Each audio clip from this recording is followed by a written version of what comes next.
Stations, ਘਰਾਂ ਦੇ ਵਿੱਚ ਰੇਡੀਓ ਸੈਟਸ ਦੇ ਰਾਹੀਂ, ਟੈਲੀਫੋਨ ਦੇ ਰਾਹੀਂ, ਫੇਸਬੁੱਕ, YouTube ਤੇ ਲਾਈਵ ਦੇਖ ਰਹੇ ਹੋ, ਸੁਣ ਰਹੇ ਹੋ, ਸਾਰਿਆਂ ਨੂੰ ਜੀ ਆਇਆਂ ਨੂੰ ਤੇ ਬਹੁਤ ਹੀ ਪਿਆਰ ਤੇ ਸਤਿਕਾਰ ਭਰੀ ਸਤਿ ਸ੍ਰੀ ਅਕਾਲ।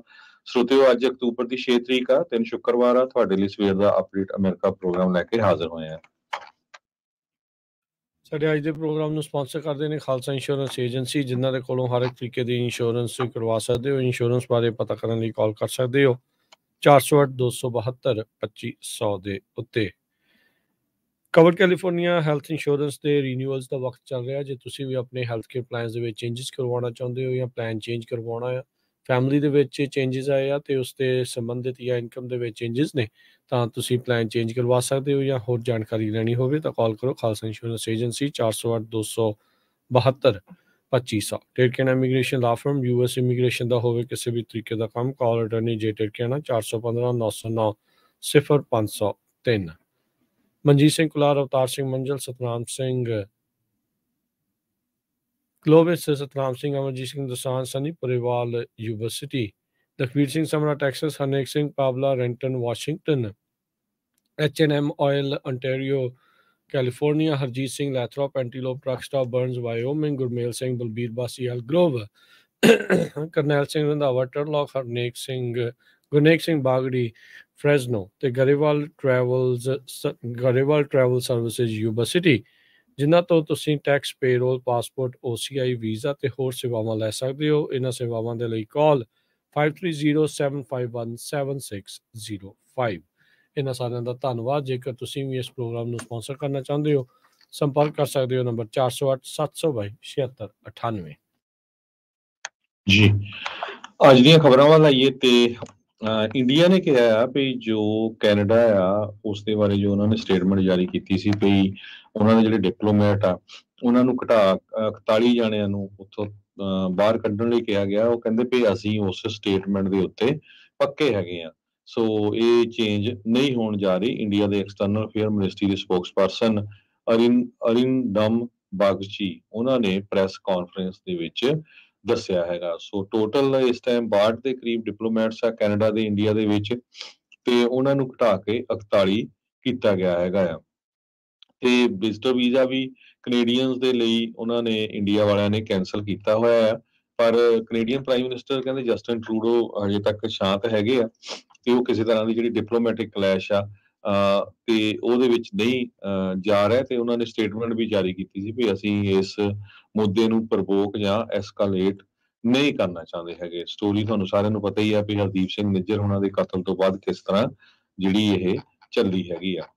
ਤੇ ਦੂਸਰੇ ਪਾਸੇ ਜਿੱਦਾਂ ਟੈਨਸ਼ਨ ਵਧੀ ਆ ਮੋਦੀ ਤੇ ਕੈਨੇਡਾ ਦੀ ਸਰਕਾਰ ਦੇ ਵਿੱਚ, ਕੈਨੇਡੀਅਨ ਕਾਲਜਸ ਨੇ ਆਪਣੇ ਸਟੂਡੈਂਟਸ ਨੂੰ ਸ਼ੋਰ ਕੀਤਾ ਹੈ ਵੀ ਅਸੀਂ ਉਸੇ ਤਰ੍ਹਾਂ ਜਿਹੜੇ ਆ ਐਡਮਿਸ਼ਨ ਕਾਲਜਸ ਦੇ ਵਿੱਚ ਦਿੰਦੇ ਰਹਾਂਗੇ, ਅਗਲੇ ਸਮੈਸਟਰ ਦੇ ਵਿੱਚ ਵੀ ਹੋਣਗੇ।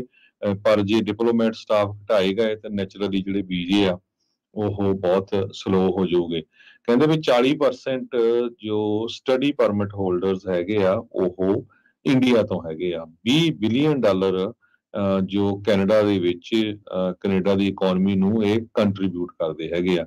1 ਲੱਖ ਤੋਂ ਵੱਧ ਸਟੂਡੈਂਟਸ ਅੱਜ ਦੀ ਡੇਟ ਦੇ ਵਿੱਚ ਜੋ ਇੰਗਲਿਸ਼ ਪ੍ਰੋਫੀਸ਼ੀਐਂਸੀ ਟੈਸਟ ਹੈਗਾ ਆ, ਟੋਫਲ ਜਾਂ ਜਿਹੜਾ ਉਹ ਟੈਸਟ ਕਰਦੇ ਹੈਗੇ ਆ ਜੀ, ਉਹਦੀ ਉਹ ਤਿਆਰੀ ਕਰ ਰਹੇ ਹੈਗੇ ਅੱਜ ਦੀ ਡੇਟ ਦੇ ਵਿੱਚ ਇੰਡੀਆ ਦੇ ਵਿੱਚ ਵੀ। ਤੇ ਦੂਸਰੇ ਪਾਸੇ ਇੱਕ ਇੰਡੀਅਨ ਹੋਸਟਡ ਪਾਰਲੀਮੈਂਟਰੀ ਸਬਮਿਟ ਹੋਣ ਜਾ ਰਹੀ ਆ, ਉਹਦੇ ਵਿੱਚ ਜੋ ਕੈਨੇਡਾ ਆ ਉਹ ਜੁਆਇਨ ਕਰਨ ਜਾ ਰਿਹਾ ਆ। ਸੋ ਇਹ ਸਬਮਿਟ 20 ਨੇਸ਼ਨ ਦੇ ਗਰੁੱਪ ਦੀ ਹੈਗੀ ਆ। ਸੋ ਇਸ ਤੋਂ ਇਹ ਸਿਗਨਲ ਲੱਗਦਾ ਵੀ ਜੋ ਕੈਨੇਡਾ ਵਾਲੇ ਆ ਉਹ ਕਿਸੇ ਤਰ੍ਹਾਂ ਜਿਹੜੇ ਰਿਲੇਸ਼ਨ ਆ ਉਹ ਖਰਾਬ ਨਹੀਂ ਕਰਨਾ ਚਾਹੁੰਦੇ ਹੈਗੇ। ਜੀ ਜੀ ਬਿਲਕੁਲ। ਸੋ ਇਹ ਵੀ ਰਿਊਟਰਸ ਦੇ ਪਿਛਲੇ ਦਿਨੀ ਜਿਹੜੀ ਇਹ ਖਬਰ ਆਈ ਸੀ ਵੀ ਕੈਨੇਡਾ ਜਿਹੜਾ ਆ ਉਹ ਪ੍ਰਾਈਵੇਟ ਟਾਕ ਚਾਹੁੰਦਾ ਇੰਡੀਆ ਦੇ ਨਾਲ ਇਸ ਡਿਪਲੋਮੈਟਿਕ ਮਸਲੇ ਨੂੰ ਜਿਹੜਾ ਆ ਉਹ ਸੁਲਝਾਉਣ ਦੇ ਲਈ। ਕੈਨੇਡਾ ਇੰਡੀਆ ਦੇ ਜਿਹੜੇ ਰਿਲੇਸ਼ਨਸ ਦੇ ਜਿਹੜੇ ਟੈਨਸ਼ਨ ਆ ਉਹ ਇਸ ਟਾਈਮ ਸਿਖਰ 'ਤੇ ਆ। ਅਤੇ ਜਿੱਦਾਂ ਦੱਸਿਆ ਵੀ ਕੈਨੇਡੀਅਨ ਕਾਲਜਿਸ ਇਹ ਕਹਿ ਰਹੇ ਆ ਆਪਣੇ ਸਟੂਡੈਂਟਸ ਨੂੰ ਵੀ ਅਸੀਂ ਭਾਈ ਜਿੱਦਾਂ ਕਰਦੇ ਆਏ ਆ ਰੀਸ਼ੋਰ ਕੀਤਾ ਆ ਵੀ ਅਸੀਂ ਤੁਹਾਡੇ ਨਾਲ ਹੀ ਜਿਹੜਾ ਆ ਉਹ ਰਵਾਂਗੇ। ਕਿਉਂਕਿ ਕੈਨੇਡਾ ਦੇ ਵਿੱਚ ਜਿਹੜੇ ਸਟੂਡੈਂਟਸ ਦਾ ਜਿਹੜਾ ਆਉਣਾ ਆ, ਕੈਨੇਡਾ ਦੀ ਇਕੋਨਮੀ ਦੇ ਵਿੱਚ ਇੱਕ ਬੂਮਿੰਗ ਬਿਜ਼ਨਸ ਦੇ ਵਜੋਂ ਵੀ ਉਸ ਨੂੰ ਜਿਹੜਾ ਉਹ ਜ਼ਰੂਰ ਦੇਖਿਆ ਜਾਂਦਾ ਹੈਗਾ ਆ। So by far Canada largest source ਹੈਗਾ ਆ। ਕੈਨੇਡਾ ਦੇ ਵਿੱਚ ਜਿਹੜੇ ਲਾਰਜੈਸਟ ਸੋਰਸ ਗਲੋਬਲ ਸਟੂਡੈਂਟਸ ਦਾ ਉਹ ਇੰਡੀਆ ਤੋਂ ਆਉਂਦਾ ਆ। ਘੱਟੋ ਘੱਟ ਕਹਿੰਦੇ ਵੀ ਜਿੰਨੇ ਵੀ ਸਟੱਡੀ ਪਰਮਿਟ ਹੋਲਡਰਸ ਆ ਉਹਨਾਂ 'ਚੋਂ 40% ਭਾਰਤੀ ਮੂਲ ਦੇ ਉਹ ਹੁੰਦੇ ਆ। ਕੈਨੇਡੀਅਨ ਇਕੋਨਮੀ ਦੇ ਵਿੱਚ 20 ਬਿਲੀਅਨ ਕੈਨੇਡੀਅਨ ਡਾਲਰਸ ਦਾ ਇਹ ਯੋਗਦਾਨ ਓਵਰਆਲ ਪਾ ਰਹੇ ਨੇ। ਸੋ ਹੁਣ ਦੇਖੋ ਕੀ ਹੁੰਦਾ, ਪਰ ਜਦੋਂ ਡਿਪਲੋਮੈਟਸ ਕੱਟਣਗੇ ਇਹ ਜਿਹੜੀ ਜ਼ਰੂਰ ਗੱਲ ਆ ਵੀ ਜਿਹੜੇ ਮਹੀਨਿਆਂ 'ਚ ਕੰਮ ਹੁੰਦਾ ਸੀ ਉਹ ਫਿਰ ਜਿਹੜਾ ਹਫ਼ਤਿਆਂ 'ਚ ਹੁੰਦਾ ਸੀ ਉਹ ਮਹੀਨਿਆਂ 'ਚ, ਤੇ ਮਹੀਨੇ ਵਾਲਾ ਕੰਮ ਜਿਹੜਾ ਆ ਉਹ ਹੋਰ ਐਕਸਟਰਾ ਮਹੀਨੇ ਜਾਂ ਸਾਲਾਂ ਦੇ ਵਿੱਚ ਤਬਦੀਲ ਹੋ ਸਕਦਾ ਆ। ਇਸੇ ਤਰ੍ਹਾਂ ਜਿਹੜੀ ਅਫਗਾਨ ਦੀ ਐਮਬੈਸੀ ਆ ਨਿਊ ਦਿੱਲੀ ਦੇ ਵਿੱਚ, ਉਹਨਾਂ ਨੇ ਕਿਹਾ ਸੀ ਵੀ ਉਹ ਸ਼ਟ ਡਾਊਨ ਕਰਨ ਜਾ ਰਹੇ ਆ, ਤੇ ਹੁਣ ਇਹ ਖਬਰ ਆ ਰਹੀ ਆ ਵੀ ਈਵਨ ਦੋ ਮੂਵ ਹੋ ਗਏ ਆ, ਉੱਥੋਂ ਚੱਲ ਗਏ ਹੈਗੇ, ਪਰ ਅਫਗਾਨਿਸਤਾਨ ਦੀ ਐਮਬੈਸੀ ਜੋ ਨਿਊ ਦਿੱਲੀ 'ਚ ਆ ਉਹ ਫੰਕਸ਼ਨ ਕਰ ਰਹੀ ਆ। ਕਹਿੰਦੇ ਵੀ ਉਹ ਜੋ ਅਫਗਾਨ ਨੈਸ਼ਨਲਸ ਆ ਉਹਨਾਂ ਦੇ ਲਈ ਐਮਰਜੈਂਸੀ ਸਰਵਿਸਿਜ਼ ਦੇ ਲਈ ਉਹਨਾਂ ਨੇ ਖੋਲ ਰੱਖੀ ਹੈਗੀ ਜੀ। ਅਗਲੀ ਜਿਹੜੀ ਹਰਜੋਤ ਸਿੰਘ ਜੀ ਖਬਰ ਦੇ ਉੱਤੇ ਗੱਲ ਕਰਦੇ ਜਾਈਏ, ਨੋਬਲ ਪੀਸ ਪ੍ਰਾਈਜ਼ ਜਿਹੜਾ ਆ ਉਹ ਨਰਗਿਸ ਮੁਹੰਮਦੀ ਉਸ ਨੂੰ ਮਿਲਿਆ ਆ। ਉਸਨੇ ਜਿਹੜਾ ਇਹ ਇਨਾਮ ਜਿੱਤਿਆ ਆ fight against oppression of women in Iran ਦੇ ਵਿੱਚ ਇਹ ਜਿਹੜੀ ਬੀਬੀ ਕੰਮ ਕਰ ਰਹੀ ਆ ਔਰਤਾਂ ਦੇ ਹੱਕਾਂ ਨੂੰ ਲੈ ਕੇ, ਉਸ ਦੇ ਲਈ ਇਸ ਨੂੰ ਨੋਬਲ ਪੀਸ ਪ੍ਰਾਈਜ਼ ਜਿਹੜਾ ਆ ਉਹ ਅਵਾਰਡ ਕੀਤਾ ਗਿਆ ਆ। ਇਹ ਇਰਾਨੀਅਨ ਐਕਟਿਵਿਸਟ ਇਸ ਟਾਈਮ ਜੇਲ੍ਹ ਦੇ ਵਿੱਚ ਆ, ਉੱਥੇ ਉਸ ਨੂੰ ਗ੍ਰਿਫਤਾਰ ਕਰਕੇ ਰੱਖਿਆ। 51 ਸਾਲਾਂ ਦੀ ਇਹ ਬੀਬੀ ਹੈ ਤੇ ਇਸ ਨੂੰ 30 ਸਾਲ ਤੋਂ ਵੱਧ ਦੀ ਜਿਹੜੀ ਸਜ਼ਾ ਆ ਉਹ ਸੁਣਾਈ ਗਈ ਹੈਗੀ ਆ, ਤੇ ਨਾਲ ਦੇ ਨਾਲ ਆਪਣੇ ਘਰ ਵਾਲੇ ਤੇ ਆਪਣੇ ਨਿਆਣਿਆਂ ਨੂੰ ਵੀ ਦੇਖਣ ਤੋਂ ਇਸ ਦੇ ਉੱਤੇ ਰੋਕ ਲੱਗੀ ਆ। ਇਰਾਨ ਦੇ ਵਿੱਚ ਕਹਿੰਦੇ ਹਿਊਮਨ ਰਾਈਟ ਬੈਟਲ ਦੇ ਲਈ ਜਦੋਂ ਵੀ ਗੱਲ ਆਉਂਦੀ ਆ ਤਾਂ ਇਹ ਨਾਮ ਜਿਹੜਾ ਆ ਉਹ ਸਾਹਮਣੇ ਆਉਂਦਾ ਹੈ। ਮਾਸ਼ਾ ਅਮੀਨੀ ਉਹ ਇੱਕ ਕੁੜੀ ਸੀ ਜਿਸ ਦੀ ਮੌਤ ਹੋ ਗਈ ਸੀਗੀ। ਉਸ ਤੋਂ ਬਾਅਦ ਦੇ ਵਿੱਚ ਬਹੁਤ ਜ਼ਿਆਦਾ ਜਿਹੜੇ ਪ੍ਰੋਟੈਸਟ ਹੋਏ ਸੀ। ਅਮੀਨੀ 22 ਸਾਲਾਂ ਦੀ ਸੀਗੀ ਤੇ ਉਸ ਨੂੰ ਹਿਰਾਸਤ ਦੇ ਵਿੱਚ ਲੈ ਲਿਆ ਗਿਆ ਸੀਗਾ। ਉੱਥੋਂ ਦੀ ਜਿਹੜੀ ਮੋਰੈਲਿਟੀ ਪੁਲਿਸ ਆ ਉਹਨਾਂ ਦੇ ਦੁਆਰਾ ਜਦ ਅਵਾਰਡ ਜਿਹੜੇ ਕਹਿੰਦੇ ਵੀ ਇਸ ਨੂੰ ਦਿੱਤਾ ਗਿਆ, ਨੋਬਲ ਕਮੇਟੀ ਨੇ ਕਿਹਾ ਆ ਵੀ ਉਹ ਰੈਕਗਨਾਈਜ਼ ਕਰਦੇ ਆ ਵੀ hundreds of thousands of people ਜਿਨ੍ਹਾਂ ਨੇ ਪਿਛਲੇ ਸਾਲਾਂ ਦੇ ਵਿੱਚ ਥੀਓਕ੍ਰੈਟਿਕ ਰਜੀਮਸ ਦੇ ਉਲਟ ਡੈਮੋਸਟ੍ਰੇਟ ਕੀਤਾ ਆ ਵੀ ਅਸੀਂ ਉਹਨਾਂ ਸਾਰਿਆਂ ਨੂੰ ਜਿਹੜਾ ਉਹ ਸਨਮਾਨ ਇੱਕ ਹਿਸਾਬ ਦੇ ਨਾਲ ਕਰ ਰਹੇ ਹਾਂ। ਤੇ ਨਰਗਿਸ ਮੁਹੰਮਦੀ ਦਾ ਜਿਹੜਾ ਸਟਰਗਲ ਆ ਕਹਿੰਦੇ ਵੀ ਲੰਮੇ ਸਮੇਂ ਤੋਂ ਚੱਲਦਾ ਆ ਰਿਹਾ ਆ। ਇਰਾਨ ਦੀ ਹਕੂਮਤ ਨੇ ਉਸ ਨੂੰ ਘੱਟੋ ਘੱਟ ਕਹਿੰਦੇ ਵੀ 13 ਵਾਰ ਗ੍ਰਿਫਤਾਰ ਕੀਤਾ ਆ, ਜਿਸ ਵਿੱਚ 5 ਵਾਰੀ ਉਸ ਨੂੰ ਕਨਵਿਕਟ ਕੀਤਾ ਗਿਆ ਤੇ ਕੁੱਲ 31 ਸਾਲਾਂ ਦੀ ਸਜ਼ਾ ਤੇ 154 ਕੋੜਿਆਂ ਦੀ ਜਿਹੜੀ ਇਸ ਨੂੰ ਸਜ਼ਾ ਆ ਉਹ ਦਿੱਤੀ ਗਈ ਆ। ਨਾਰਵੇ ਦੀ ਜਿਹੜੀ ਨੋਬਲ ਕਮੇਟੀ ਦੇ ਚੇਅਰ ਜਿਹੜੇ ਬੈਰਟ ਰੀਸ ਐਂਡਰਸਨ ਆ ਉਹਨਾਂ ਨੇ ਇਸ ਅਨਾਉਂਸਮੈਂਟ ਸੈਰੇਮਨੀ ਦੇ ਉੱਤੇ ਜਿਹੜਾ ਉਹ ਦੱਸਿਆ ਆ। ਜਿਹੜੀ ਮਿਸ ਮੁਹੰਮਦੀ ਆ ਕਹਿੰਦੇ ਅਜੇ ਵੀ ਪ੍ਰਿਜ਼ਨ ਦੇ ਵਿੱਚ ਆ, ਜੇਲ੍ਹ ਦੇ ਵਿੱਚ ਆ, ਜਿੱਦਾਂ ਅਸੀਂ ਇਸ ਨੂੰ ਗੱਲ ਕਰ ਰਹੇ ਹਾਂ। ਸੋ ਇਰਾਨ ਦੇ ਉੱਤੇ ਜਿਹੜਾ ਹਰਜੋਤ ਸਿੰਘ ਜੀ ਇਸ ਟਾਈਮ ਦੇਖੀਏ ਤਾਂ ਵੈਸਟਰਨ ਮੁਲਕਾਂ ਦਾ ਕਾਫੀ ਜ਼ਿਆਦਾ ਫੋਕਸ ਆ ਉਹ ਬਣਿਆ ਪਿਆ ਹੈਗਾ ਆ। ਕੱਲ ਪਰਸੋਂ ਦੇ ਵਿੱਚ ਵੀ ਇੱਕ ਹੋਰ ਬੀਬੀ ਨੂੰ ਉੱਥੇ ਕਹਿੰਦੇ ਅਭੀ ਕੁੱਟਿਆ ਗਿਆ ਸੀਗਾ, ਇਹੀ ਮੋਰੈਲਿਟੀ ਪੁਲਿਸ ਦੇ ਜਿਹੜਾ ਦੁਆਰਾ, ਕਿਉਂਕਿ ਉਸਨੇ ਸਿਰ ਨਹੀਂ ਸੀ ਢੱਕਿਆ ਹੋਇਆ। ਨਰਗਿਸ ਮੁਹੰਮਦੀ ਜੋ ਆ ਉਹ ਕਹਿੰਦੀ ਵੀ ਮੈਂ ਡੈਮੋਕ੍ਰੇਸੀ, ਫਰੀडम ਤੇ ਇਕੁਐਲਿਟੀ ਦੇ ਲਈ ਇੱਦਾਂ ਹੀ ਕੰਮ ਕਰਦੀ ਰਹੂੰਗੀ। ਬਾਈ ਪ੍ਰੋਫੈਸ਼ਨ ਇੰਜੀਨੀਅਰ ਆ, ਉਸਨੇ ਇੰਜੀਨੀਅਰਿੰਗ ਡਿਗਰੀ ਕੀਤੀ ਸੀ ਤੇ ਉਸ ਤੋਂ ਬਾਅਦ ਉਹ ਫਿਰ ਐਕਟਿਵਿਜ਼ਮ ਦੇ ਵਿੱਚ ਆ ਗਈ। ਉਹ ਕਹਿੰਦੀ ਵੀ ਈਵਨ ਦੋ ਮੈਨੂੰ ਜੇਲ੍ਹ ਦੇ ਵਿੱਚ ਰੱਖਿਆ ਗਿਆ ਆ ਪਰ ਮੈਂ ਚੁੱਪ ਨਹੀਂ ਹੋਊਂਗੀ। ਮੁਹੰਮਦੀ ਨੇ ਵੂਮਨ ਲਾਈਫ ਫਰੀडम ਦੇ ਉੱਤੇ ਬਹੁਤ ਸਾਰੇ ਜਿਹੜੇ ਸਲੋਗਨਸ ਆ ਉਹ ਲਾਏ। ਇੱਕ ਤੁਹਾਨੂੰ ਯਾਦ ਹੋਊਗਾ 22 ਸਾਲਾਂ ਦੀ ਇੱਕ ਨੌਜਵਾਨ ਲੇਡੀ ਸੀ ਜਿਸ ਨੂੰ ਜਿਹੜੀ ਸਜ਼ਾ ਮੌਤ ਦਿੱਤੀ ਗਈ ਸੀ, ਤੇ ਜੋ ਮੁਹੰਮਦੀ ਹੈਗੀ ਆ ਉਹਦੇ ਨਾਂ ਦੇ ਉੱਤੇ ਗਾਣੇ ਵੀ ਬੜੇ ਪੋਪੂਲਰ ਬਣੇ ਹੋਏ ਹੈਗੇ ਆ। ਸੋ ਬਹੁਤ ਹੀ ਪੋਪੂਲਰ ਐਕਟਿਵਿਸਟ ਹੈਗੀ ਆ। 351 ਦੇ ਕਰੀਬ ਕੈਂਡੀਡੇਟ ਸੀ ਇਸ ਸਾਲ ਨੋਬਲ ਪੀਸ ਪ੍ਰਾਈਜ਼ ਦੀ ਕਮੇਟੀ ਦੇ ਕੋਲ, ਤੇ ਸੈਕੰਡ ਹਾਈਐਸਟ ਨੰਬਰ ਹਿਸਟਰੀ ਦੇ ਵਿੱਚ ਨੋਬਲਸ ਦੇ ਵਿੱਚ, ਤੇ 351 ਵਿੱਚੋਂ ਨਰਗਿਸ ਮੁਹੰਮਦੀ ਨੂੰ ਚੁਣਿਆ ਗਿਆ। 19ਵੀਂ ਵੂਮਨ ਆ ਜਿਸ ਨੂੰ ਇਹ 120 ਸਾਲਾਂ ਦੇ ਇਤਿਹਾਸ ਦੇ ਵਿੱਚ ਇਹ ਅਵਾਰਡ ਦਿੱਤਾ ਗਿਆ ਹੈਗਾ ਆ। ਓਲੈਕਸੈਂਡਰਾ, ਇਹ ਯੂਕਰੇਨੀਅਨ ਹਿਊਮਨ ਰਾਈਟਸ ਲਾਇਰਸ ਜੋ ਹੈਗੇ ਆ, ਉਹਨਾਂ ਨੇ ਨੋਬਲ ਪ੍ਰਾਈਜ਼ 2022 ਦੇ ਵਿੱਚ ਜਿੱਤਿਆ ਸੀਗਾ। ਉਹਨਾਂ ਨੇ ਵੀ ਇਹ ਕਿਹਾ ਵੀ ਬਹੁਤ ਵਧੀਆ ਜਿਹੜਾ ਆ ਡਿਸੀਜਨ ਇਸ ਕਮੇਟੀ ਵੱਲੋਂ ਲਿਆ ਗਿਆ ਹੈਗਾ। ਸੋ ਵੂਮਨ ਲਾਈਫ ਤੇ ਫਰੀडम ਇਸ ਇਸ਼ੂ ਦੇ ਉੱਤੇ ਜੋ ਨਰਗਸ ਆ ਉਸ ਨੂੰ ਇਸ ਸਾਲ ਦਾ ਨੋਬਲ ਪੀਸ ਪ੍ਰਾਈਜ਼ ਮਿਲਿਆ। ਮੁਹੰਮਦੀ ਕਹਿੰਦੇ ਉਸਨੇ ਫਿਜ਼ਿਕਸ ਦੇ ਵਿੱਚ ਆਪਣੀ ਡਿਗਰੀ ਪੂਰੀ ਕੀਤੀ ਸੀ ਇਮਾਨ ਖਮੇਨੀ ਇੰਟਰਨੈਸ਼ਨਲ ਯੂਨੀਵਰਸਿਟੀ ਦੇ ਵਿੱਚੋਂ 1990 ਦੇ ਦਸ਼ਕ ਦੇ ਵਿੱਚ। ਇੰਜੀਨੀਅਰ ਦੇ ਤੌਰ ਦੇ ਉੱਤੇ ਕੰਮ ਕੀਤਾ, ਫਿਰ ਇਹ ਕਾਲਮਸ ਲਿਖਣ ਲੱਗ ਗਈ ਤੇ ਈਰਾਨ ਦੇ ਜਿਹੜੇ ਰਿਫਾਰਮਿਸਟ ਨਿਊਜ਼ਪੇਪਰ ਜਿਨ੍ਹਾਂ ਨੂੰ ਮੰਨਿਆ ਜਾਂਦਾ ਵੈਸਟ ਵਾਲੇ ਜਿਹੜੇ ਕਹਿੰਦੇ ਆ, ਉਹਨਾਂ ਦੇ ਵਿੱਚ ਇਹ ਕਾਲਮ ਜਿਹੜੀ ਉਹ ਲਿਖਦੀ ਸੀ। 2003 ਦੇ ਵਿੱਚ ਇਹਨੇ defenders of human rights centre in Iran, ਇਹ ਜਿਹੜੀ ਸੰਸਥਾ ਆ, ਇਸ ਨੂੰ ਜੁਆਇਨ ਜਿਹੜਾ ਆ ਉਹ ਕਰ ਲਿਆ। ਇਹ ਉਹੀ ਸੰਸਥਾ ਆ ਜਿਸ ਨੂੰ ਇੱਕ ਹੋਰ ਨੋਬਲ ਪੀਸ ਪ੍ਰਾਈਜ਼ ਜੇਤੂ ਸ਼ਰੀਨ ਇਬਾਦੀ ਨੇ ਜਿਹੜਾ ਉਹ ਫਾਊਂਡ ਕੀਤਾ ਸੀ। ਪਹਿਲੀ ਵਾਰੀ 2011 ਦੇ ਵਿੱਚ ਇਸ ਨੂੰ ਗ੍ਰਿਫਤਾਰ ਕਰ ਲਿਆ ਗਿਆ ਸੀ ਤੇ 2015 ਦੇ ਵਿੱਚ ਇਸ ਨੂੰ ਜਿਹੜੀ ਸਜ਼ਾ ਆ ਉਹ ਦਿੱਤੀ ਗਈ ਸੀਗੀ। ਅਗਲੀ ਜਿਹੜੀ ਹਰਜੋਤ ਸਿੰਘ ਜੀ ਖਬਰ ਉਸ ਦੇ ਉੱਤੇ ਨਜ਼ਰ ਮਾਰਦੇ ਜਾਈਏ।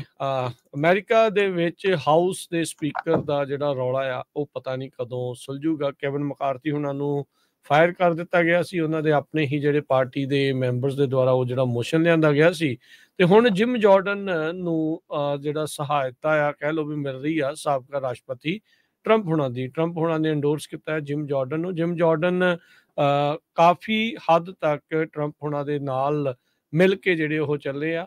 ਉਹ ਕੈਵਿਨ ਮਕਾਰਥੀ ਉਹਨਾਂ ਨੇ 6 ਜਨਵਰੀ ਦੀ ਹਿੰਸਾ ਨੂੰ ਮਾੜਾ ਇੱਕ ਟਾਈਮ ਦੇ ਉੱਤੇ ਗਰਦਾਨਿਆ ਸੀ, ਜਿਸ ਦੇ ਕਰਕੇ ਉਹਨਾਂ ਨੂੰ ਟਰੰਪ ਹੋਣਾ ਦੇ ਸਪੋਰਟਰਸ ਦਾ ਉਦੋਂ ਗੁੱਸਾ ਵੀ ਜਿਹੜਾ ਝੱਲਣਾ ਪਿਆ ਸੀ। ਪਰ ਜਿਮ ਜਾਰਡਨ ਹੋਣਾ ਨੇ ਅੱਜ ਤੱਕ ਉਸ ਚੀਜ਼ ਨੂੰ ਨਿੰਦਿਆ ਨਹੀਂ ਹੈਗਾ ਤੇ ਅੱਜ ਟਰੰਪ ਹੋਣਾ ਨੇ ਉਸ ਦੇ ਪਿੱਛੇ ਕਹਿ ਲਓ ਵੀ ਆਪਣੀ ਸਪੋਰਟ ਜਿਹੜੀ ਆ ਜਗ ਜ਼ਾਹਰ ਜਿਹੜੀ ਉਹ ਕਰ ਦਿੱਤੀ ਹੈਗੀ ਆ। ਸੋ ਕਿੰਨੇ ਕੁ ਇਮੋਸ਼ਨਸ ਹੋਣਗੇ, ਕਿੱਦਾਂ ਜਿਹੜਾ ਇਹ ਹੋਊਗਾ, ਇਹ ਦੇਖਣ ਵਾਲੀ ਗੱਲ ਹੋਊਗੀ।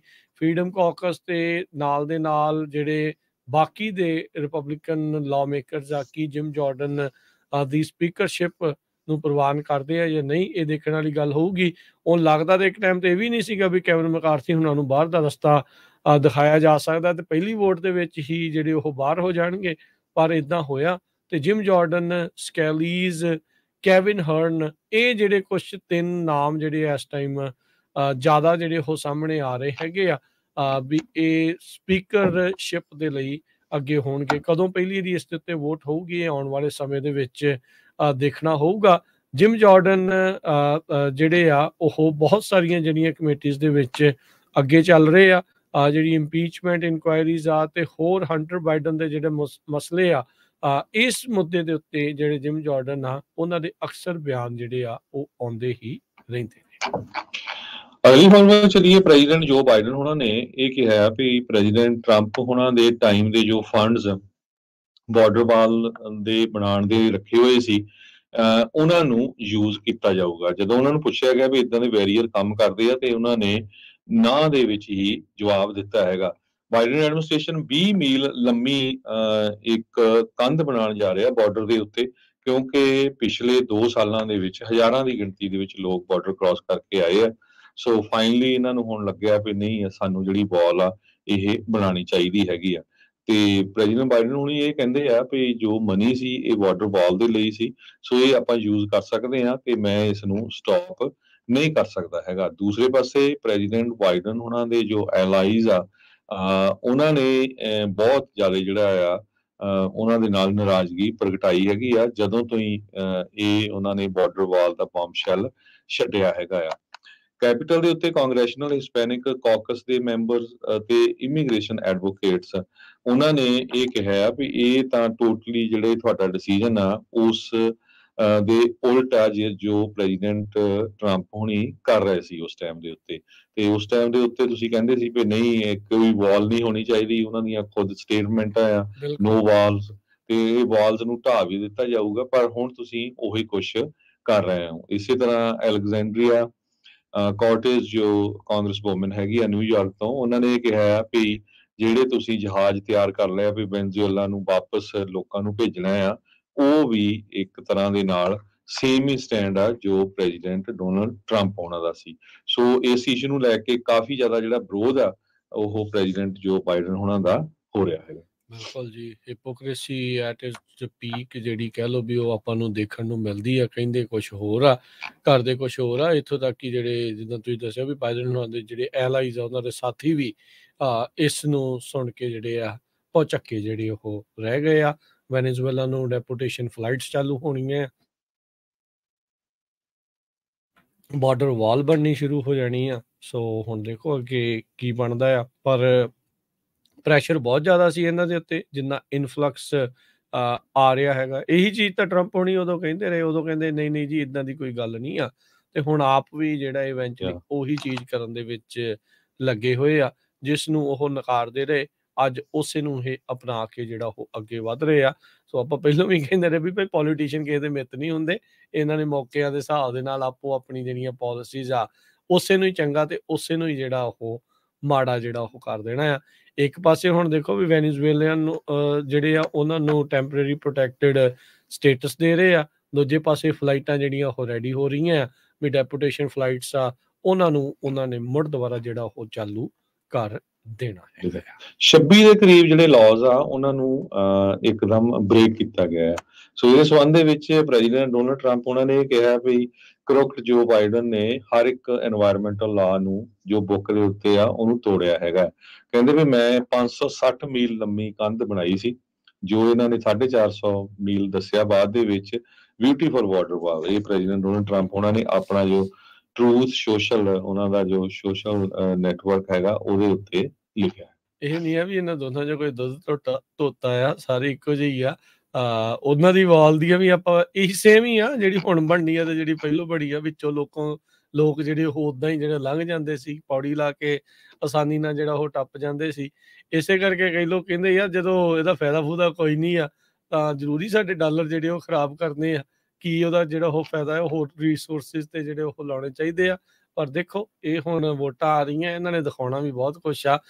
ਜਿਹੜਾ ਇੱਕ ਇੰਡੀਪੈਂਡੈਂਟ ਵੋਟਰ ਆ ਮਿਡਲ ਦੇ ਵਿੱਚ ਆ, ਉਸ ਨੂੰ ਆਪਣੇ ਵੱਲ ਖਿੱਚਣ ਦੀ ਜਿਹੜੀ ਇੱਕ ਟੈਕਟਿਕ ਦੇ ਵਜੋਂ ਵੀ ਇਸ ਨੂੰ ਆਪਾਂ ਦੇਖ ਸਕਦੇ ਹਾਂ। ਅਗਲੀ ਜਿਹੜੀ ਹਰਜੋਤ ਸਿੰਘ ਜੀ ਗੱਲ ਕਰਦੇ ਜਾਈਏ, ਰੂਸੀ ਰਾਸ਼ਟਰਪਤੀ ਪੁਤਿਨ ਦਾ ਮੋਦੀ ਪਿਆਰ ਜਿਹੜਾ ਕਹਿੰਦੇ ਵੀ ਡੁੱਲ ਪੈ ਰਿਹਾ ਆ। ਪੁਤਿਨ ਹੁਣਾਂ ਨੇ ਸੁਜੈਸਟ ਕੀਤਾ ਆ ਵੀ ਇੰਡੀਆ ਨੂੰ UN ਦੀ ਸਿਕਿਉਰਿਟੀ ਕਾਉਂਸਲ ਦੇ ਵਿੱਚ ਜਗ੍ਹਾ ਮਿਲਣੀ ਚਾਹੀਦੀ ਆ। ਇਸ ਦੇ ਨਾਲ ਕੁਝ ਹੋਰ ਮੁਲਕਾਂ ਦਾ ਵੀ ਉਹਨਾਂ ਨੇ ਜ਼ਿਕਰ ਕੀਤਾ ਹੈ। ਰਸ਼ੀਅਨ ਪ੍ਰੈਜ਼ੀਡੈਂਟ ਵਲਾਦੀਮੀਰ ਪੁਤਿਨ ਉਹਨਾਂ ਨੇ ਪ੍ਰਾਈਮ ਮਿਨਿਸਟਰ ਮੋਦੀ ਦੀ ਜਿਹੜੀ ਸ਼ਲਾਘਾ ਕੀਤੀ ਆ। ਉਹਨਾਂ ਨੇ ਕਿਹਾ ਵੀ ਗਲੋਬਲ ਇਸ਼ੂਜ਼ ਨੂੰ ਰਿਜ਼ੋਲਵ ਕਰਨ ਦੇ ਲਈ ਇਹਨਾਂ ਨੂੰ ਓਪਰਚੁਨਿਟੀ ਇੱਕ ਮਿਲਣੀ ਚਾਹੀਦੀ ਹੈ। ਇੱਕ ਐਨੂਅਲ ਡਿਸਕਸ਼ਨ ਫੋਰਮ ਚੱਲ ਰਿਹਾ ਸੀਗਾ ਕੱਲ, ਜਿਸ ਦੇ ਵਿੱਚ ਪੁਤਿਨ ਨੇ ਆਪਣੀਆਂ ਇਹ ਜਿਹੜੀਆਂ ਭਾਵਨਾਵਾਂ ਆ ਉਹ ਜ਼ਾਹਰ ਕੀਤੀਆਂ ਆ।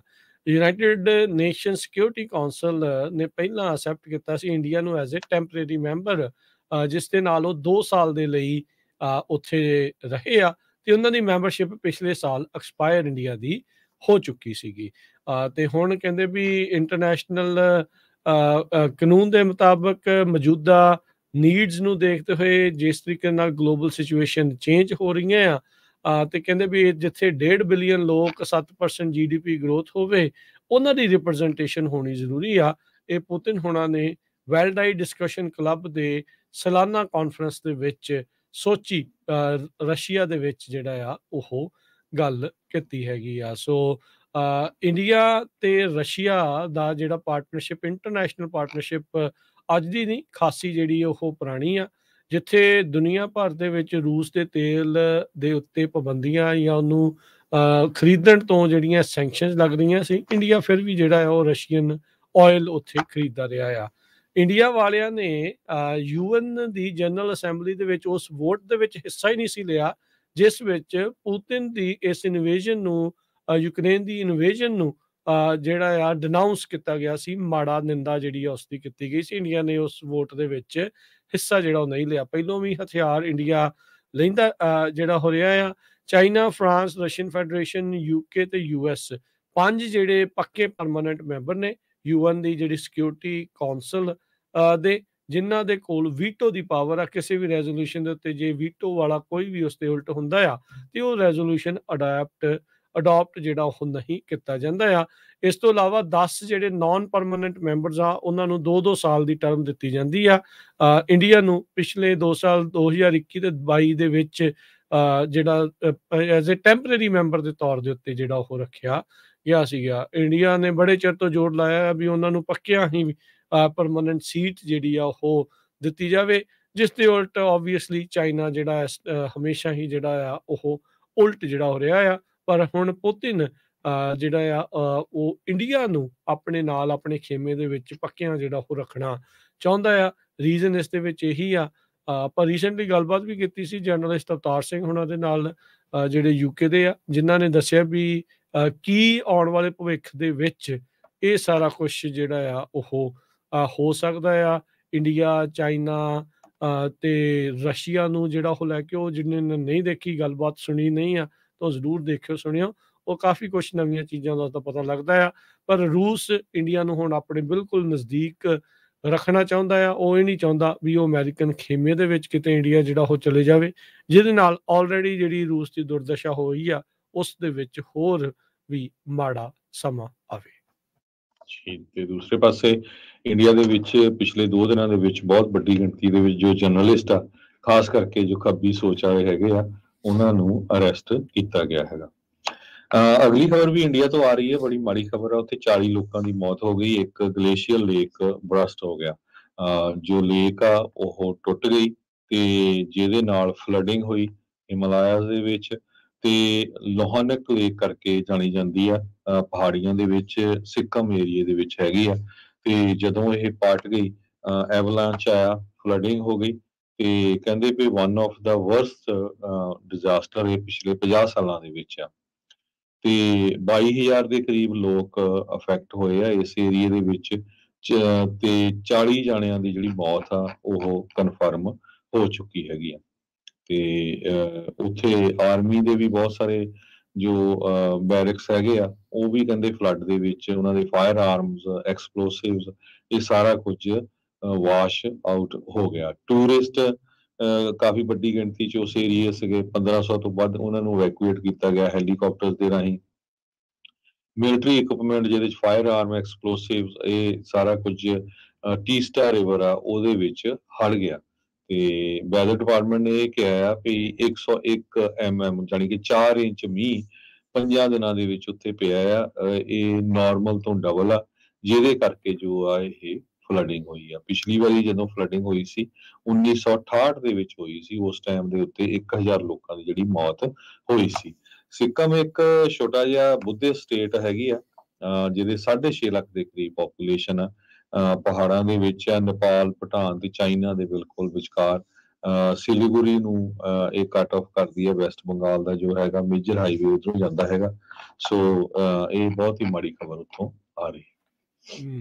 ਜੀ, ਬ੍ਰੇਕ ਦਾ ਵਕਤ ਹੋ ਗਿਆ। ਬ੍ਰੇਕ ਤੋਂ ਬਾਅਦ ਮੁੜ ਕੇ ਵਾਪਸ ਆਉਂਦੇ ਆ। ਇਕਨੋਮੀ ਨੂੰ ਲੈ ਕੇ ਕੀ ਕੁਛ ਜਿਹੜਾ ਚੱਲ ਰਿਹਾ, ਨਵੀਂ ਜੌਬਸ ਰਿਪੋਰਟ ਆਈ ਆ, ਕੀ ਆਖਦੀ ਹੈ ਜੌਬ ਰਿਪੋਰਟ, ਉਸ ਦੇ ਬਾਰੇ ਚਰਚਾ ਜਿਹੜੀ ਉਹ ਕਰਾਂਗੇ। ਤੇ ਐਜ਼ ਓਵਰਆਲ ਇਕਨੋਮੀ ਨੂੰ ਲੈ ਕੇ ਚਰਚਾ ਜਿਹੜੀ ਰਹੇਗੀ।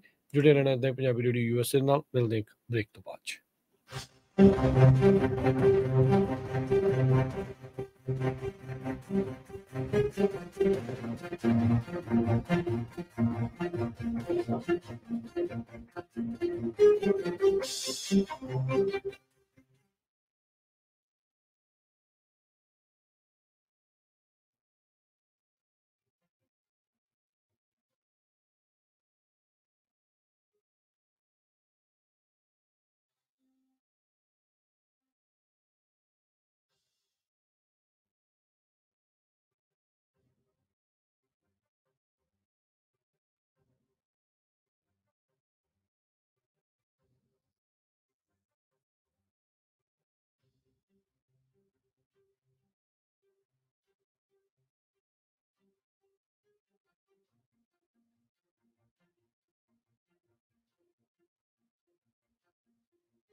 ब्रेक तो बाद एक बार फिर आप सबका स्वागत है। सो तो प्रोग्राम चल रहा है जी इस time update America. Harjot Singh ji ji एक बार फिर सत श्री अकाल जी। ਸਤਿ ਸ਼੍ਰੀ ਅਕਾਲ, ਧੰਨਵਾਦ ਜੀ ਆਇਆਂ ਜੀ।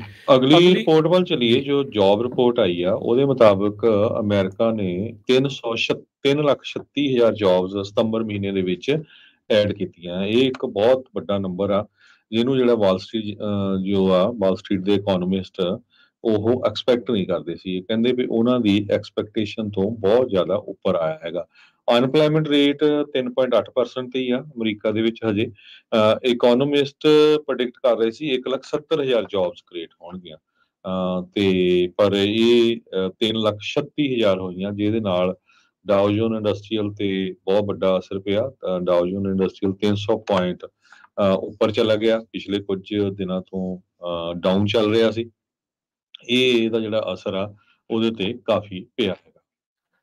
ਜੀ ਬਿਲਕੁਲ, ਅਨੁਮਾਨ ਨਹੀਂ ਸੀ, ਕਿਆਸ ਲਾਈਆਂ ਨਹੀਂ ਸੀਗੀਆਂ ਵੀ ਇੰਨੀਆਂ ਕੁ ਜੌਬਸ ਜਿਹੜੀਆਂ ਉਹ ਹੋਣਗੀਆਂ। ਤਕਰੀਬਨ ਵਧਿਆ ਆ। ਅਨਇੰਪਲੋਇਮੈਂਟ ਦੀ ਦਰ ਉੱਥੇ ਹੀ ਰਹੀ ਆ 3.8% ਤੇ, ਜੋ ਕਿ ਕੁਛ ਕੁ ਮਹੀਨੇ ਪਹਿਲਾਂ 3.5% ਦੇ ਉੱਤੇ ਸੀਗੀ। ਇਕੋਨੋਮਿਸਟ ਸੋਚ ਰਹੇ ਸੀਗੇ ਵੀ ਅਨਇੰਪਲੋਇਮੈਂਟ ਦੀ ਦਰ ਘਟ ਕੇ 3.7 ਤੇ ਆਊਗੀ। ਜੌਬਾਂ ਵੀ ਵੱਧ ਐਡ ਹੋਈਆਂ ਆ ਤੇ ਅਨਇੰਪਲੋਇਮੈਂਟ ਦੀ ਦਰ ਪਰ ਉੱਥੇ ਦੀ ਉੱਥੇ ਹੀ ਆ। ਸਟਰੋਂਗ ਰਿਪੋਰਟ ਜਿਹੜੀ ਇਹ ਆਈ ਆ, ਕਹਿੰਦੇ ਵੀ ਇਹ ਇਕੋਨਮੀ ਦੇ ਲਈ ਬੈਟਰ ਹੋਊਗੀ ਜਾਂ ਨਹੀਂ ਹੋਊਗੀ, ਇਹ ਤਾਂ ਚੰਗੀ ਗੱਲ ਬਾਅਦ ਦੇ ਵਿੱਚ ਪਤਾ ਲੱਗੂਗਾ। ਪਰ ਇਹ ਅਗਸਤ ਦੇ ਨੰਬਰਸ ਦੇ ਨਾਲੋਂ ਇਹ ਮੱਚ ਬੈਟਰ ਨੰਬਰਸ ਜਿਹੜੇ ਉਹ ਸਾਹਮਣੇ ਆਏ ਹੈਗੇ ਆ। ਇੱਕ ਪਾਸੇ ADP ਹੈ, ਇੱਕ ਪਾਸੇ ਬਿਊਰੋ ਆਫ ਲੇਬਰ ਸਟੈਟਿਸਟਿਕਸ ਹੁੰਦਾ ਆ। ADP ਨੇ ਰਿਪੋਰਟ ਕੀਤਾ ਵੀ US ਪ੍ਰਾਈਵੇਟ EMPLOYEES ਨੇ 89,000 ਜਿਹੜੀਆਂ ਜੌਬਸ ਆਫ ਸਤੰਬਰ 'ਚ ਐਡ ਕੀਤੀਆਂ ਆ। ਬਿਊਰੋ ਆਫ ਲੇਬਰ ਸਟੈਟਿਸਟਿਕਸ ਨੇ ਰਿਪੋਰਟ ਕੀਤਾ 3,36,000 ਜੌਬ ਗੇਨ, ਜਿੱਥੇ ਕਿ 96,000 ਗਵਰਨਮੈਂਟ ਜੌਬ ਗੇਨ ਜਿਹੜੀਆਂ ਆ bureau of labour statistics the report ਦੇ ਵਿੱਚ ਪਿਛਲੇ ਮਹੀਨੇ 'ਚ ਐਡ ਕੀਤੀਆਂ ਗਈਆਂ ਨੇ, ਜਿਹਨੂੰ ADP ਜਿਹੜਾ ਆ ਉਹ ਡਾਟਾ ਕੈਪਚਰ ਨਹੀਂ ਕਰਦਾ ਹੈਗਾ। ਸੋ ਕਈ ਵਾਰੀ ਨਾ ਜਦੋਂ ਆਪਾਂ ਲੇਬਰ ਮਾਰਕੀਟਸ ਦੀ ਗੱਲ ਕਰਦੇ ਆ, ADP ਦਾ ਕੁਝ ਆંકੜੇ ਵੱਖਰੇ ਆ ਰਹੇ ਹੁੰਦੇ ਆ, BLS ਦੇ ਜਿਹੜੇ ਉਹ ਵੱਖਰੇ ਆ। ਸਰਕਾਰੀ ਜੌਬਸ ਨੂੰ ਕਿਉਂਕਿ ADP ਵਾਲੇ ਨਹੀਂ ਦੇਖਦੇ, ਉਹਨਾਂ ਨੂੰ ਜਿਹੜੀਆਂ ਤਨਖਾਹਾਂ ਉਹ ADP ਵਾਲੇ ਨਹੀਂ ਕਰਦੇ, ਉਹ ਸਰਕਾਰ ਖੁਦ ਹੀ ਜਿਹੜੀ ਪੇਰੋਲ ਨੂੰ ਪ੍ਰੋਸੈਸ ਕਰਦੀ ਆ। ਇਹ one of the biggest private payroll processor ADP ਵਾਲੇ ਆ। ਪਰ ਉਹ ਜਿਹੜਾ ਡਾਟਾ ਦੋਨੋਂ ਡਿਫਰੈਂਟ ਆ, ਸੋ ਦੋਨੋਂ ਹੀ ਜਿਹੜੀਆਂ ਉਹ ਦੇਖਣ ਦੀ ਜ਼ਰੂਰਤ ਜਿਹੜੀ ਉਹ ਰਹਿੰਦੀ ਆ। BLS ਨੇ ਕਹਿੰਦੇ ਵੀ ਸਰਵੇ ਕੀਤਾ ਸੀ ਤਕਰੀਬਨ 1.25 ਲੱਖ EMPLOYERS ਦਾ, ਜਿਹੜੇ ਕਿ ਨਾਨ ਫਾਰਮ ਪੇਰੋਲ ਜੌਬਸ ਦੇ ਵਿੱਚ ਹਨ। ਤੇ ਕਹਿੰਦੇ ਵੀ ਹਰ ਮਹੀਨੇ ਉਹਨਾਂ ਸੈਂਪਲ ਗਰੁੱਪ ਆਫ EMPLOYERS ਨੂੰ ਜਿਹੜਾ ਉਹ ਪੁੱਛਿਆ ਜਾਂਦਾ ਆ ਵੀ ਕਿੰਨੇ ਵਰਕਰਸ ਉਹਨਾਂ ਨੇ EMPLOY ਜਿਹੜੇ ਉਹ ਕੀਤੇ ਆ। ਸੋ ਪੇਰੋਲ ਰੈਕਰਡਸ ਜਿਹੜੇ ਉਹ ਪਿਛਲੇ 12 ਮਹੀਨਿਆਂ ਦੇ ਮੁਤਾਬਕ, ਯਾਨੀ ਕਿ ਪਿਛਲੇ ਸਾਲ ਦੇ ਵਿੱਚ ਜਿਹੜਾ ਉਹ ਦੇਖੇ ਜਾਂਦੇ ਆ। ਰਿਵੀਜ਼ਨ ਜਿਹੜੀ ਆ ਉਹ ਇਹ ਸ਼ੋਅ ਕਰਦੀ ਆ ਵੀ ਜੌਬ ਗੇਨਸ ਹੋਰ ਵੀ ਜ਼ਿਆਦਾ ਸਟਰੋਂਗਰ ਰਹੀਆਂ ਆ ਪਿਛਲੇ ਮਹੀਨਿਆਂ ਦੇ ਵਿੱਚ। ਇਹਦੇ ਵਿੱਚ ਇਹ ਵੀ ਜਿਹੜਾ ਹਰਜੋਤ ਸਿੰਘ ਜੀ ਇੱਕ ਗੱਲ ਨਾਲ ਦੇ ਨਾਲ ਦੇਖਣ ਨੂੰ ਰਹੀ ਆ, ਲੋਕ ਜੌਬਸ ਚੇਂਜ ਬਹੁਤ ਕਰਦੇ ਰਹੇ ਆ ਪਹਿਲੇ ਸਮਿਆਂ ਦੇ ਵਿੱਚ, ਖਾਸ ਕਰਕੇ ਇਸ ਸਾਲ ਦੇ ਸ਼ੁਰੂਆਤ ਦੇ ਵਿੱਚ ਜਦੋਂ ਕਈ ਥਾਵਾਂ ਤੇ ਇਹ ਸੀਗਾ ਵੀ ਜੌਬਸ ਜਿਹੜੀਆਂ ਆ, ਤਨਖਾਹਾਂ ਜਿਹੜੀਆਂ ਉਹ ਵੱਧ ਰਹੀਆਂ ਸੀ। ਓਬਵੀਅਸਲੀ ਇਨਫਲੇਸ਼ਨ ਵੀ ਜਿਹੜੀ ਉਹ ਤੋਂ ਵੀ ਵੱਧ ਜਿਹੜੀ ਉਹ ਵਧੀ ਸੀ ਜਿਹੜੀਆਂ ਤਨਖਾਹਾਂ ਨਾਲੋਂ ਵੀ। ਪਰ ਹੁਣ ਦੇਖੋ ਇਹਨਾਂ ਦਾ ਕਿੱਦਾਂ ਓਵਰਆਲ ਇਫੈਕਟ ਜਿਹੜਾ ਉਹ ਰਹੂਗਾ।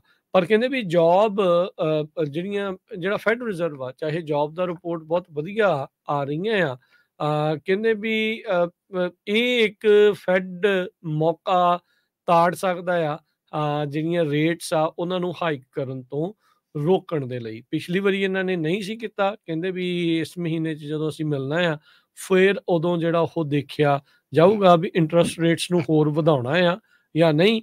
ਤੇ ਜੇ ਇਦਾਂ ਇਕੋਨਮੀ ਸਟਰੋਂਗ ਜਿਹੜੀ ਉਹ ਸ਼ੋਅ ਕਰਦੀ ਰਹੀ, ਤਾਕਤ ਜਿਹੜੀ ਉਹ ਦਿਖਾਉਂਦੀ ਰਹੀ, ਤਾਂ ਹੋ ਸਕਦਾ ਵੀ ਇੰਟਰਸਟ ਰੇਟ ਵਧਣੇ ਆ ਉਹ ਇੱਕ ਵਾਰੀ ਬੰਦ ਹੋ ਜਾਣ। ਪਿਛਲੇ ਇਸੇ ਹਫਤੇ ਦੇ ਵਿੱਚ US ਟ੍ਰੈਜਰੀ ਬੌਂਡ ਜਿਹੜੇ 30 ਈਅਰ ਵਾਲੇ ਬੌਂਡ ਆ ਉਹ 5% ਤੋਂ ਉੱਤੇ ਰਿਟਰਨ ਦੇ ਉੱਤੇ ਪਹੁੰਚ ਗਏ ਸੀਗੇ। 2007 ਤੋਂ ਬਾਅਦ ਪਹਿਲੀ ਵਾਰੀ ਇੰਨਾ ਜ਼ਿਆਦਾ ਉਸ ਦੇ ਉੱਤੇ ਟ੍ਰੈਜਰੀ ਬੌਂਡ ਦੇ ਜਿਹੜੇ ਇੰਟਰਸਟ ਆ ਉੱਥੇ ਜਿਹੜਾ ਉਹ ਪਹੁੰਚਿਆ ਸੀਗਾ। ਸੋ ਕਾਫੀ ਕੁਝ ਜਿਹੜਾ ਹਰਜੋਤ ਸਿੰਘ ਜੀ ਚੇਂਜ ਹੋ ਰਿਹਾ ਆ। ਫੈਡਰਲ ਰਿਜ਼ਰਵ ਦੇ ਲਈ ਇਹ ਚੀਜ਼ਾਂ ਜਿਹੜੀਆਂ ਕੰਪਲੀਕੇਟਡ ਤਾਂ ਬਹੁਤ ਨੇ, ਆਮ ਲੋਕਾਂ ਦੇ ਕਈ ਵਾਰੀ ਇਹ ਚੀਜ਼ਾਂ ਜਿਹੜੀਆਂ ਉਹ ਸਮਝ ਹੀ ਨਹੀਂ ਆਉਂਦੀਆਂ। ਕਰੀਏ ਤਾਂ ਕਰੀਏ ਕੀ, ਚੱਲ ਕੀ ਜਿਹੜਾ ਇਸ ਚੀਜ਼ ਦੇ ਵਿੱਚ ਰਿਹਾ ਆ। ਪਰ ਇਹ ਜਿਹੜੇ ਆંકੜੇ ਆ ਆਪਾਂ ਆਪਣੇ ਜਿਹੜੇ ਸਰੋਤਿਆਂ ਦੇ ਨਾਲ, ਦਰਸ਼ਕਾਂ ਦੇ ਨਾਲ ਜਿਹੜਾ ਜ਼ਰੂਰ ਸ਼ੇਅਰ ਕਰਦੇ ਰਹੀਦਾ ਆ। ਜੀ। ਸੋ ਸਿੰਪਲ ਆਪਾਂ ਪੰਜਾਬੀ ਲੈਂਗੁਏਜ ਸਮਝਾਉਂਦੇ ਜਾਈਏ ਤੇ ਕਹਿੰਦੇ ਇਕਨੋਮੀ ਬੜੀ ਸਟਰੋਂਗ ਆ, ਈਵਨ ਦੋ ਲੋਕਾਂ ਦੀਆਂ ਚੀਕਾਂ ਪੈ ਰਹੀਆਂ ਆ ਜੋ ਮਹਿੰਗਾਈ ਨੂੰ ਲੈ ਕੇ। ਸੋ ਜੋ ਇਹ ਰਿਪੋਰਟ ਆਈ ਆ ਉਹਦੇ ਮੁਤਾਬਕ ਫੈਡਰਲ ਰਿਜ਼ਰਵ ਬੋਰਡ ਹੋਰ ਇੰਟਰਸਟ ਰੇਟ ਵਧਾ ਸਕਦਾ ਆ। ਤੇ ਇਹ ਇਹਦਾ ਸਿੰਪਲ ਆਪਾਂ ਇਹ ਦੱਸ ਸਕਦੇ ਆ, ਇਹ ਸੀਮਾ ਸ਼ਾਹ ਚੀਫ ਗਲੋਬਲ ਸਟ੍ਰੈਟਜਿਸਟ ਹੈਗੇ ਆ ਪ੍ਰਿੰਸੀਪਲ ਐਸੈਟ ਮੈਨੇਜਮੈਂਟ ਦੇ। ਤੇ ਉਹ ਕਹਿੰਦੇ ਭਈ ਇਹ ਹੁਣ ਫੈਡ ਦੇ ਕੋਲ ਬਹਾਨਾ ਮਿਲ ਗਿਆ ਭਈ ਕਿਉਂਕਿ ਇੰਨਾ ਸਟਰੋਂਗ ਆ ਤੇ ਤੁਹਾਡਾ ਜਿਹੜਾ ਆਪਣਾ ਇੰਟਰਸਟ ਰੇਟ ਆ ਹੋਰ ਵੱਧ ਸਕਦਾ ਹੈਗਾ। ਹੁਣ ਦੇਖੋ ਹਰਜੋਤ ਸਿੰਘ ਜੀ, ਇੱਕ ਥਾਂ ਦੇ ਉੱਤੇ ਇਹ ਕਹਿ ਰਹੇ ਆ, ਜਿਹੜਾ ਮੈਕ ਰਿਪੋਰਟ ਆ ਉਹਦੇ ਵਿੱਚ ਇਹ ਕਹਿ ਰਹੇ ਵੀ ਫੈਡ ਨੂੰ ਐਕਸਕਿਊਜ਼ ਮਿਲ ਗਿਆ ਵੀ ਹਾਈਕ ਰੇਟਸ ਜਿਹੜੀਆਂ ਉਹ ਨਾ ਕਰਨ। ਹੁਣ ਕਿਹਦੀ ਮੰਨੇ ਬੰਦਾ? ਹੁਣ ਅਸੀਂ ਤਾਂ ਤੁਹਾਨੂੰ ਦੋਨਾਂ ਦੀ ਦੱਸਤੀ ਗੱਲ। ਹੁਣ ਲੋਕ ਤਾਂ ਕਨਫਿਊਜ਼ ਹੀ ਹੋਣੇ ਆ ਨਾ ਵੀ ਚਾਹੇ ਉਹ ਇਨਵੈਸਟਰ ਆ ਚਾਹੇ ਉਹ ਆਮ ਲੋਕ ਆ। ਹੁਣ ਸਾਡੇ ਮੂੰਹੋਂ ਇੱਕ ਜਣੇ ਨੇ ਉਹ ਰਿਪੋਰਟ ਪੜ੍ਹੀ, ਇੱਕ ਨੇ ਉਹ ਪੜ੍ਹੀ, ਸੁਣਨ ਵਾਲੇ ਵੀ ਕਹਿੰਦੇ ਨੇ ਯਾਰ ਇਹ ਕੀ ਗੱਲ ਹੋਈ। ਇੱਕ ਜਣੇ ਤਾਂ ਕਹਿੰਦੇ ਵੀ ਇਹਨਾਂ ਨੇ ਰੇਟ ਜਿਹੜੇ ਵਧਾਉਣੇ ਨਹੀਂ ਆ, ਇੱਕ ਪਾਸੇ ਕਹਿੰਦੇ ਆ ਵੀ ਇਹਨਾਂ ਨੂੰ ਐਕਸਕਿਊਜ਼ ਆ ਵੀ ਇਹ ਵਧਾ ਦੇਣਗੇ। ਸੋ ਪਤਾ ਨਹੀਂ ਇਹ ਵੇਟ ਐਂਡ ਵਾਚ ਪਾਲਿਸੀ ਰਹਿੰਦੀ ਆ ਇਹਨਾਂ ਸਾਰਿਆਂ ਦੇ ਮਾਮਲੇ ਦੇ ਵਿੱਚ।